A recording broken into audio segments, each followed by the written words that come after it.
भारत का संविधान, ये दुनिया का सबसे लंबा लिखित संविधान है। पर क्या कभी सोचा है कि इसे किसने, कब और कैसे बनाया? ये कोई एक दिन में लिखी गई किताब तो है नहीं। बिल्कुल नहीं। ये एक कहानी है जिसमें संघर्ष है, बहस है और एक बिखरते हुए देश को जोड़ने का सपना भी है। सही बात है, ये भारत के जन्म की कहानी है। बिल्कुल। और आज हम उसी कहानी की सबसे अहम कड़ी को समझने वाले हैं, यानी भारत की संविधान सभा का गठन। पिछली बार हमने कंपनी राज से संविधान तक के शुरुआती सफर पर बात करी थी। आज हम देखेंगे कि वो कौन लोग थे, वो कौन सी प्रक्रिया थी जिसने उस दस्तावेज को शक्ल दी जो आज भी हमारी पहचान है। तो चलिए इस सफर को शुरू करते हैं। और ये याद रखने जरूरी है कि ये सिर्फ एक समिति बनाने की कहानी नहीं है। ये कहानी है कि कैसे दशकों के स्वतंत्रता संग्राम की ऊर्जा को, उम्मीदों को और बहसों को एक कमरे में लाया गया, ताकि एक नए देश की नींव रखी जा सके। बिल्कुल। तो फिर इस नींव का पहला पत्थर कब और किसने रखा? ये सोच के हम अपना संविधान खुद लिखेंगे, ये आई कहां से? ये विचार पहली बार 1934 में सामने आया। एक विचारक थे एम.एन. रॉय। एम.एन. रॉय। हाँ, उन्होंने ही सबसे पहले ये क्रांतिकारी बात कही कि भारत का संविधान किसी ब्रिटिश संसद में नहीं, बल्कि खुद भारतीयों द्वारा चुनी गई एक संविधान सभा में बनना चाहिए। आपने से क्रांतिकारी कहा? हाँ। क्यों? सुनने में तो एक काफी सीधी बात लगती है। आज सीधी लगती है, लेकिन उस समय ये ब्रिटिश हुकूमत को सीधी चुनौती थी। अच्छा। तब तक भारत के लिए कानून बनाने का एकमात्र अधिकार ब्रिटिश संसद के पास था। तो ये कहना कि हम अपना कानून खुद बनाएंगे, ये सिर्फ एक सुझाव नहीं था, ये तो एक तरह से राजनीतिक आजादी का ऐलान था। राजनीतिक और बौद्धिक आजादी का। ये कहना था कि हम सिर्फ आपके बनाए नियमों में सुधार नहीं चाहते, हम नियम बनाने का अधिकार ही अपने हाथ में चाहते हैं। और इस ऐलान को राजनीतिक गलियारों में पहुंचने में ज्यादा देर नहीं लगी होगी। बिल्कुल नहीं। ठीक एक साल बाद 1935 में भारतीय राष्ट्रीय कांग्रेस ने इस मांग को अपनी आधिकारिक नीति बना लिया। उनका रुख एकदम साफ था। क्या था उनका रुख? कि भारत का संविधान बाहरी सत्ता द्वारा नहीं थोपा जाएगा, बल्कि भारत के लोग इसे खुद बनाएंगे।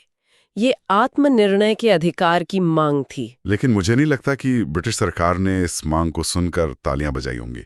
उनका क्या रुख था? उनका तो वही पुराना जवाब था जो वो दशकों से दे रहे थे, कि भारत तैयार नहीं है। हाँ, कि भारत स्वशासन के लिए अभी तैयार नहीं है। उन्होंने इस मांग को पूरी तरह से नजरअंदाज कर दिया। लेकिन फिर दूसरा विश्व युद्ध शुरू हो गया और दुनिया के समीकरण बदल गए। और अंग्रेजों को युद्ध में भारत के सहयोग की जरूरत पड़ी। सख्त जरूरत थी। तो दबाव में आकर उन्हें कुछ तो मानना पड़ा होगा। हाँ, एक छोटा सा कदम उन्होंने 1940 में उठाया, जिसे अगस्त प्रस्ताव कहते हैं। अगस्त प्रस्ताव? इसमें उन्होंने पहली बार ये माना कि भविष्य में भारत का संविधान बनाने में मुख्य रूप से भारतीयों की ही भूमिका होगी। लेकिन ये एक अधूरा वादा था। मतलब? इसमें किसी स्वतंत्र संविधान सभा की कोई गारंटी नहीं थी। ये बस एक लॉलीपॉप जैसा था, लेकिन इसने सैद्धांतिक तौर पर दरवाजा खोल दिया था। तो वो असली दरवाजा कब और कैसे खुला? वो कौन सा मोड़ था जब ये तय हो गया कि हाँ, अब एक संविधान सभा बनेगी ही बनेगी? वो निर्णायक मोड़ आया 1946 में, जब ब्रिटिश सरकार ने कैबिनेट मिशन भारत भेजा। Cabinet mission? और आप अंदाजा लगाइए कि वो इस मिशन को लेकर कितने गंभीर थे। उन्होंने अपने 3 सबसे बड़े मंत्रियों को भेजा, Lord Pethick Lawrence, sir Stafford Cripps और एवी अलेक्जेंडर। मतलब ये कोई छोटी मोटी कमेटी नहीं थी? बिल्कुल नहीं। ये ब्रिटिश सरकार का पावर सेंटर था जो दिल्ली आया था। तो मतलब लंदन को ये एहसास हो गया था कि अब भारत पर राज करना मुमकिन नहीं है। ठीक यही बात है। दूसरा विश्व युद्ध खत्म होने के बाद ब्रिटिश साम्राज्य आर्थिक और सैन्य रूप से बहुत कमजोर हो चुका था। अब सत्ता का हस्तांतरण तय था। सवाल बस ये था कि कैसे। और इसी कैसे का जवाब ढूंढने के लिए कैबिनेट मिशन आया था। हाँ, इसी मिशन ने वो खाका तैयार किया जिस पर हमारी संविधान सभा की इमारत खड़ी होनी थी। तो चलिए इस खाके को समझते हैं। ये सभा कैसी दिखने वाली थी? कौन लोग थे इसमें? कहां से आने वाले थे? कैबिनेट मिशन का प्लान काफी डिटेल था। उन्होंने तय किया कि सभा में कुल 389 सदस्य होंगे। 389? जी। अब ये बंटवारा भी बड़ा दिलचस्प था। 292 सदस्य ब्रिटिश भारत के प्रांतों से आने थे, यानी वो इलाके जहां अंग्रेजों का सीधा शासन था। बिल्कुल। फिर 93 सीटें देसी रियासतों के लिए रखी गईं। अच्छा, राजे रजवाड़ों के लिए? हाँ, और बाकी 4 सीटें मुख्य आयुक्त क्षेत्रों के लिए थीं, जैसे दिल्ली और अजमेर मेरवाड़ा। तो ये एक तरह से उस समय के पूरे भारत का नक्शा था। पर सबसे बड़ा सवाल तो ये है कि इन 389 लोगों को चुना कैसे जाना था? क्या पूरे देश में आम चुनाव हुए थे? नहीं, और यही इस प्रक्रिया का सबसे अहम और विवादास्पद पहलू है। सदस्यों को सीधे जनता ने नहीं चुना। अच्छा। जो ब्रिटिश भारत के 292 सदस्य थे, उन्हें प्रांतीय विधानसभाओं के चुने हुए सदस्यों ने चुना था।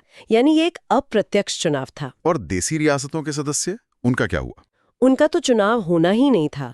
उन्हें तो रियासतों के राजाओं को मनोनीत करके भेजना था। तो एक तरफ अप्रत्यक्ष चुनाव और दूसरी तरफ सीधा मनोनयन। जी। पर एक मिनट, ये बात थोड़ी अजीब लगती है।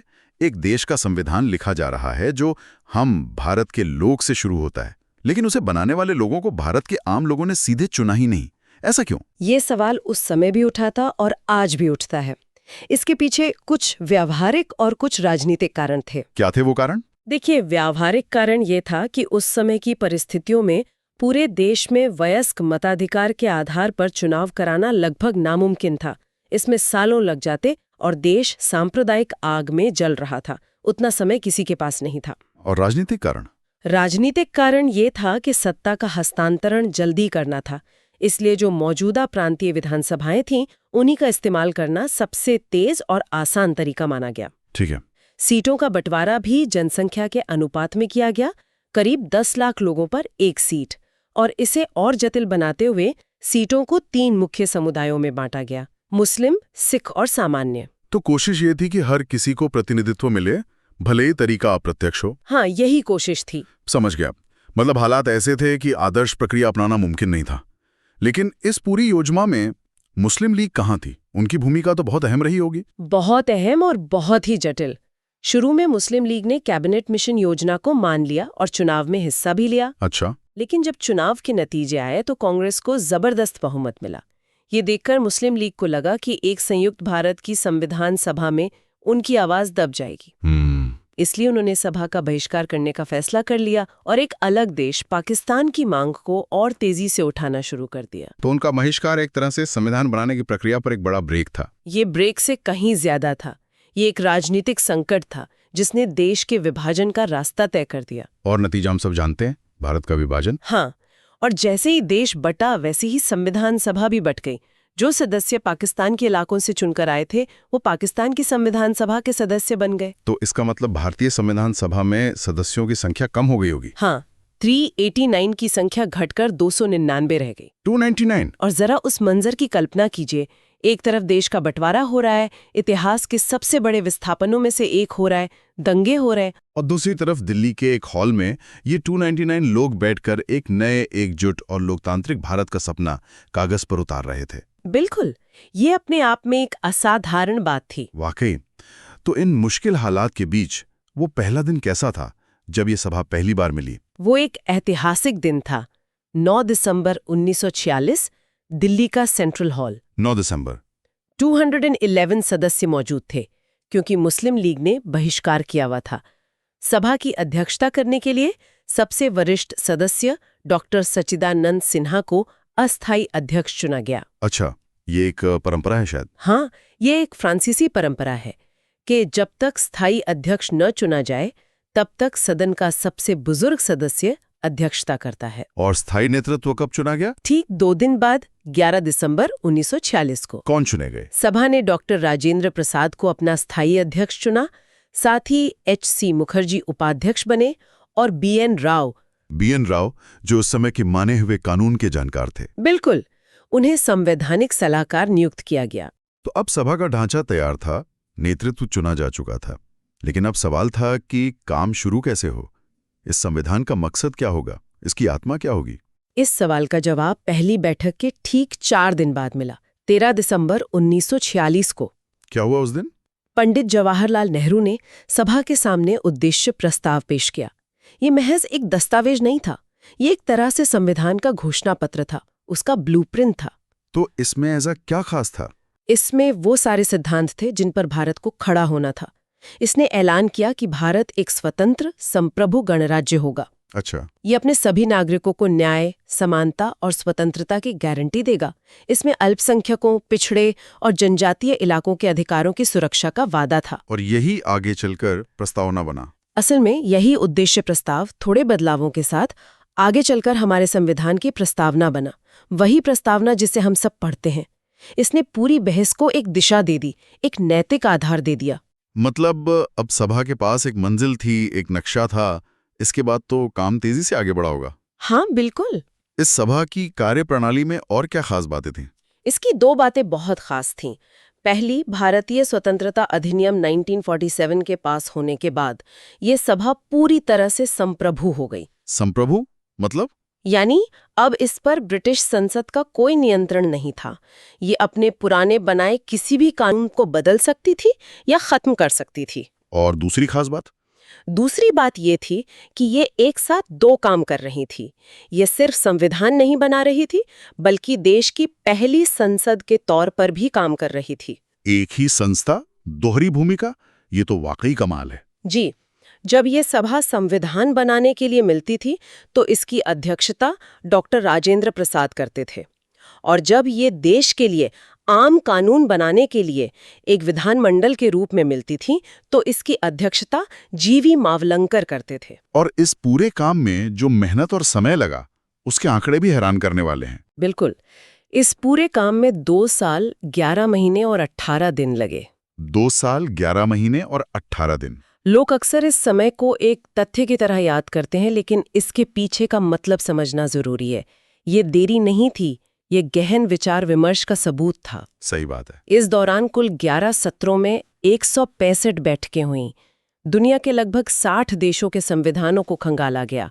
हर एक धारा पर, हर एक शब्द पर लंबी लंबी बहसें हुईं। तो ये कोई जल्दबाजी में तैयार किया गया दस्तावेज नहीं है? कतई नहीं। ये भारत के हर हिस्से की आवाज को सुनने और एक सहमति बनाने की कोशिश का नतीजा है। ये इस बात का प्रतीक है कि वो लोग बहस में यकीन रखते थे, फरमान में नहीं। तो आखिर में अगर हम इस पूरी प्रक्रिया को देखें तो इसका ऐतिहासिक महत्व क्या है? इसे हम कैसे याद करें? देखिए, संविधान सभा ने सिर्फ एक कानूनी किताब नहीं लिखी। इसने एक बिखरे हुए, सदियों की गुलामी और सामाजिक भेदभाव से टूटे हुए समाज को एक आधुनिक लोकतांत्रिक गणराज्य का शक्ल दी। इसने सामाजिक न्याय, समानता और स्वतंत्रता की ऐसी नींव रखी जो आज भी हमारा मार्गदर्शन करती है। सही मायनों में ये सभा भारत की संवैधानिक आत्मा की निर्माता थी। तो एक विचार जो 1934 में एम.एन. रॉय के मन में जन्मा था, उसने संघर्ष, बहस, विभाजन की त्रासदी और अनगिनत लोगों की दूरदर्शिता के रास्ते से गुजरकर एक ऐसे दस्तावेज को जन्म दिया जो आज भी 1 अरब से ज्यादा लोगों को एक राष्ट्र के रूप में बांधता है। बिल्कुल सही कहा। हमारे एक स्रोत में बहुत अच्छी बात कही गई है। संविधान सभा केवल एक संस्था नहीं थी, बल्कि ये भारत के भविष्य का सपना थी। आज जो अधिकार हमें मिले हैं, वे उसी संविधान सभा की दूरदर्शिता का परिणाम है। और जाते जाते श्रोताओं के लिए एक सवाल छोड़ते हैं, इस पर सोचिएगा जरूर। हाँ, जरूर। एक संविधान जो हम भारत के लोग जैसे शक्तिशाली शब्दों से शुरू होता है, उसे बनाने वाली सभा को सीधे तौर पर सभी लोगों द्वारा क्यों नहीं चुना गया था? उस समय की ऐतिहासिक और राजनीतिक मजबूरियों ने इस अप्रत्यक्ष प्रक्रिया को कैसे जरूरी बना दिया? और क्या इसका आज हमारे लोकतंत्र के लिए कोई सबक है?